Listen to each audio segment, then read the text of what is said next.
Hello fire signs, welcome to Like a Tarot. Gamit ang personalized cards, alamin natin kung ano ang message ng person mo sa iyo. Pero pwede rin magkapalit kasi connected ka sa person mo. Ikaw na lang ang bahalang tumukoy. Angels and guides, please guide us. Ano ang reading para sa mga fire signs?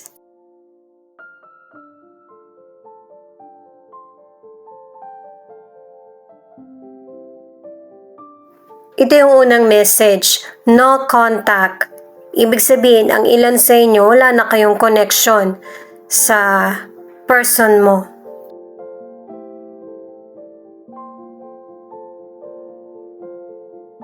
Ayan, wag mo ako iwan. Maybe, dahil nga sa walang contact, meron ka pang hindi nasabi or gusto mo ng clarity. Sinasabi ko lang yung ilang posibilidad na dahilan kung bakit ayaw mong iwan ka. Angels and guides, please guide us. Thank you. Ayan.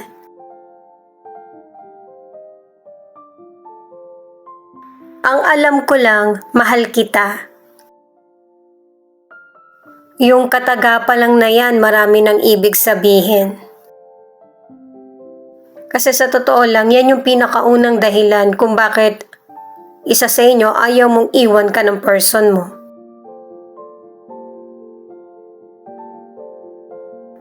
Ako ang piliin mo. Mukhang ang ilan sa inyo alam mo na bukod sa iyo meron pang iba. Isang card na lang.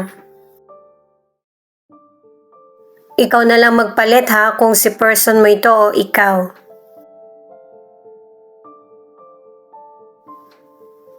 Ayan. Nagbulag-bulagan ako. Mukhang maraming nasakripisyo yung person para sa iyo. Alamin naman natin ang mystical cards para dito sa personalized cards mo. Paalala lang sa mga bagong viewers na ang reading na ito ay timeless reading, general reading at guide po lamang. Hindi po magre-resonate sa lahat kaya kunin mo lang yung akma sa sitwasyon mo at kung kailan mo napanood ang reading na ito, yun ang start ng 1 week reading para sa iyo. Ikaw na bahala magpalit kung si person mo ito o ikaw.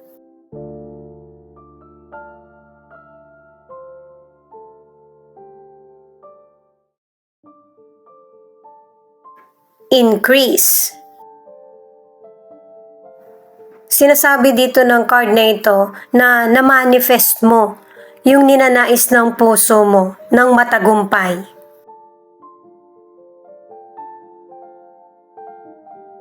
Education.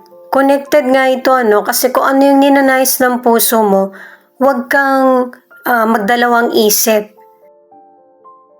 Magtiwala ka at magpatuloy. Universal mind. Ano man yung concern mo or problem, makakatanggap ka ng tulong. Ngayon naman guys, gamit ang tarot cards, kukuha lang ako ng konting cards para i-reverse ito. Hindi ako magtatanong sa mga cards, hahayaan ko lang kung ano yung magiging daloy.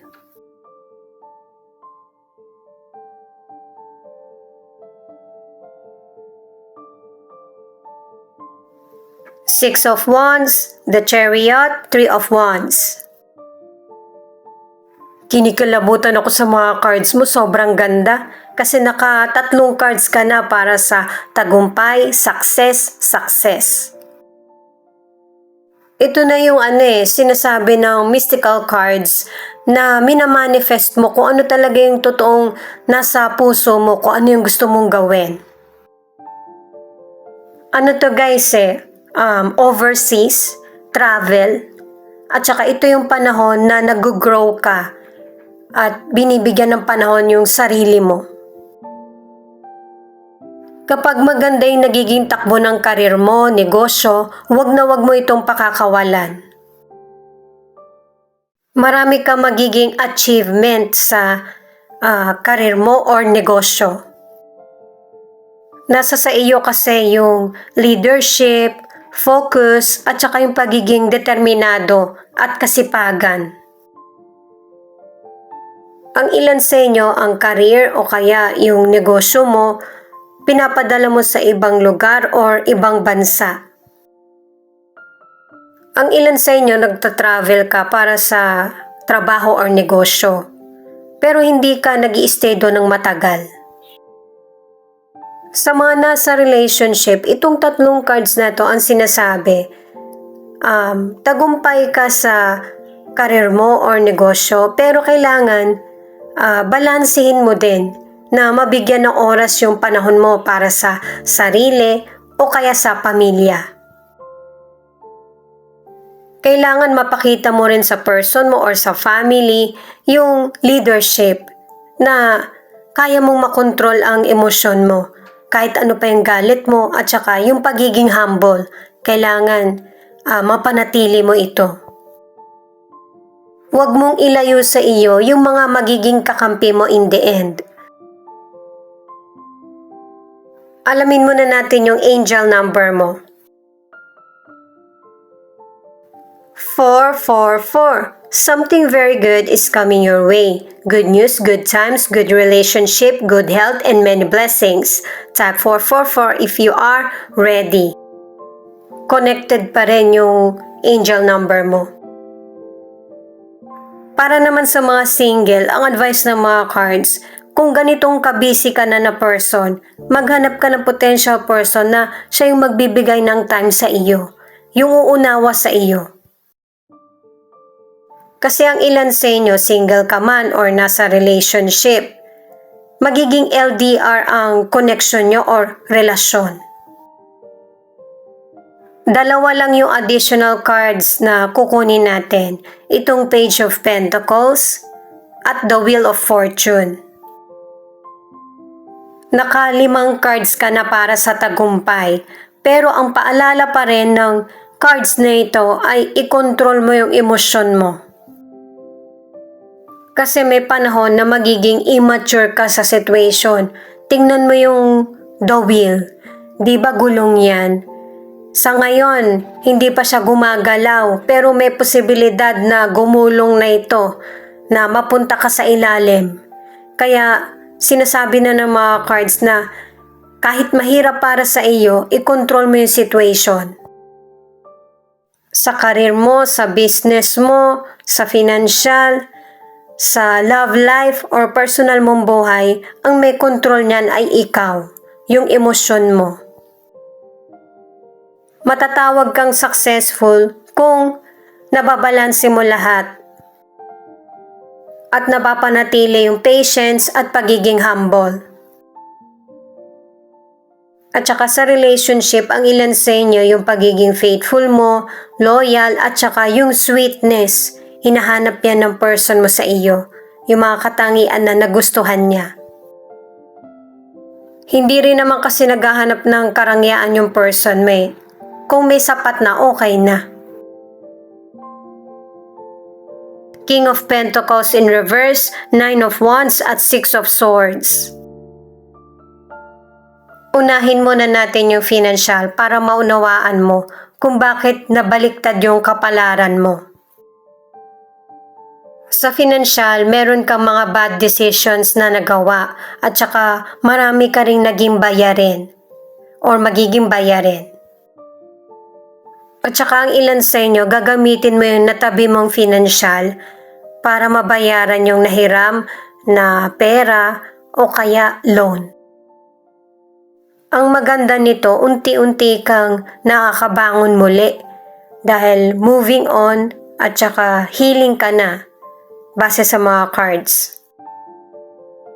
Pinapakita rin na ang ilan sa inyo ay babalik ka ng ibang bansa para maibalik ulit yung stable mo na pamumuhay. Ang ilan sa inyo nagkakaroon ng problema sa financial at ito'y nagiging dahilan ng problema nyo ng person mo. Nagbabago kasi yung ugali niya. Yun bang nagkukwenta na yung person mo o kaya may mga kapalit yung mga ibinibigay niya sa iyo? At ang ilan sa inyo na nasa relationship, hindi na rin tinutupad ng person mo yung mga pinangako niya. Pero itong problema nyo sa relationship ng person mo ay unti-unti nyong inaayos, sinisikap na ayusin. Open yung communication pero minsan hindi kayo nag-uusap. Pareho nyo kasing pinapakalma yung sitwasyon kaya hindi muna kayo nag-uusap. 2, 3, 4, 8. It signifies the need to call on divine help. Angels are waiting for you to call on them. Respond and guide your steps. Nakadalawang cards ka na para sa spirit guide na tinutulungan ka sa tamang direksyon. Ang ilang single naman ay focus sa material. Okay sa iyo yung pagkakaroon ng relasyon kung darating. Kung hindi, okay lang din. Sa mga single, ganun talaga. Sa umpisa pa lang may hardship na. Lalo na kapag naging magkarelasyon pa kayo. Page of Cups at Page of Wands. Itong mga cards mo ipinapakita na kung ano yung ginagawa mo ngayon, ipagpatuloy mo lang. Kasi yung resulta na gusto mo ay hindi agad-agad na makakamit mo. Kasi itong cards na to guys no tsaka maybe. Kaya kung pagsasamahin mo, no pa rin. At saka pinapaalala sa'yo kung ano yung nangyari sa umpisa. Kung paano mo nakamit yung tagumpay, ganun din yung proseso. Merong mang delay, pero merong progress. Kaya kailangan maging patient. At saka sa ilang single, di ba sinabi ko nga na merong hardship. Hindi pa man kayo magkarelasyon kasi meron kang karibal. At dun yung malalaman pareho kung paano nyo ipagpapatuloy yung connection or kung dapat bang maging magkarelasyon. The High Priestess, the Judgment in reverse, at Ace of Swords in reverse.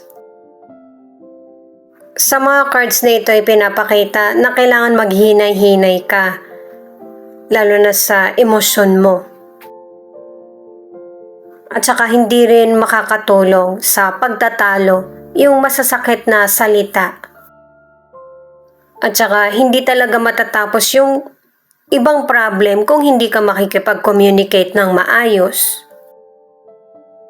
Sa health naman, ang ilan sa inyo kulang ka sa exercise. At saka ang iba naman ay yung bang nagkakaroon ng problema sa kalusugan. At saka yung bang mabagal yung recovery mo, nagkakaroon ng delay. Ang ilan naman nagkaroon ka ng sakit pero parang hindi mo pa rin maramdaman na 100% nakabalik na yung lakas mo. At ang advice ng mga cards ay pangalagaan yung sarili at saka sumunod sa kung ano yung payo ng doktor sa iyo. At saka sa relationship, ang advice ng mga cards, kailangan maging patient para matagpuan mo yung katahimikan na gusto mo sa buhay. Kasi sa totoo lang, itong tatlong cards na ito ang nagsasabi na yung galit ang nagpapahiwalay sa inyo ng person mo. At yung communication lang yung magiging sagot. Yun bang yung pareho niyong pakinggan kung ano yung panig ng isa't isa. Nang payapa. Kasi yung hindi pag-uusap, yun yung mas lalong nagpapalala sa hidwaan nyo ng person mo. Sa mga single, kung meron kang potential person na nagugustuhan, alamin mo mismo dun sa person kung ano yung katotohanan. 2, balance. Kailangan yan anuman ang estado ng buhay mo. At saka ang ilang single, yung potential person na nagugustuhan mo, takot na siyang magkamali sa mga decisions niya. Kaya kung minsan mailap siya sa'yo, yon ay dahil sa ayaw niya maging komplikado yung buhay niya. Ay teka lang guys, tingin ko hindi yan yung card mo, ito lang. Manatiling magtiwala at magdasal, anuman ang estado ng relasyon mo. The Star, Ten of Cups. Itong mga cards mo ay puno ng pag-asa, happiness, fulfillment, at saka contentment. Nabanggit na ng mystical card at ng ibang tarot cards na sundin mo yung ninanais ng puso mo. Kahit hanggang dito yun pa rin ang sinasabi. At saka, huwag mawalan ng pag-asa ang mga single kasi darating yung person na nakalaan para sa iyo. Sa mga nasa relationship, huwag mawalan ng pag-asa kasi magkakaroon din ng happiness, contentment ang relationship nyo.